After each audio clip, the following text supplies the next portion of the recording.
Good morning, everyone. And yes, it is true. I am getting a divorce, unfortunately. You cannot allow yourself to be in the bed for 8 hours a day. So, yes, the divorce I'm talking about is divorcing myself from the pillow, divorcing myself from the sheets, and divorcing myself from the mattress. You cannot be successful if you're in the bed 8 hours of the day. You can't have a third of your life in bed. I typically wake up at around 5 o'clock. I'm trying to get that down to 4 and 4:30. And I'm not saying go out there and DoorDash or Uber Eats in the morning because I don't think it's that profitable.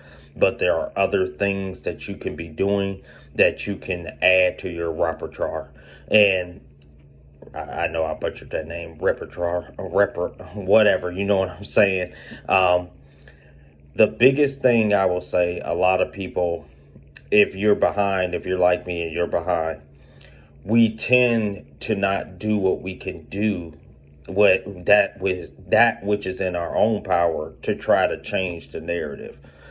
By waking up just those few hours earlier, I'm able to plan my day, able to look up some things, able to learn some new investments, which I'm going to be sharing with you guys shortly.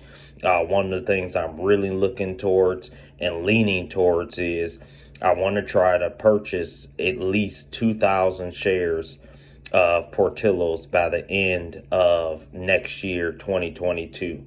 And I really think it's going to be huge. I'll go into depth about why I believe that in later videos. But waking up early allows you to plan, to look, to read things, that you get more time to do more than what 90% of the people are still doing. 90% of your competition is doing. And the way I look at it is, especially if you're behind like me, if you're in debt like me and you're saying, okay, it allows you to just clear your mind, to plan, to think and say, okay, what can I start doing? What can I attack first to try to pay off? You can plan your day. People that's in the bed sleeping, especially if you're sleeping more than 8 hours, you really got to question, can you afford to be asleep all that time? Especially, like I said, if you're watching my channel, you're taking this journey with me. As you've known before, I am behind.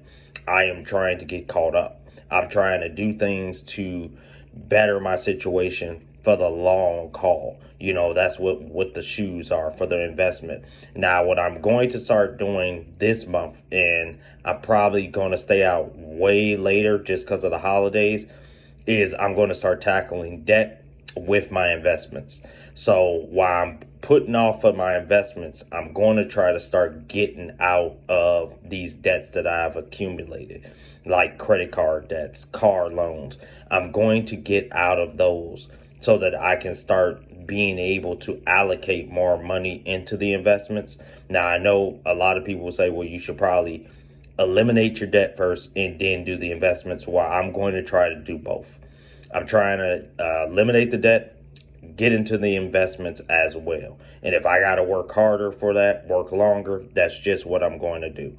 But just thought I'd share that with you guys.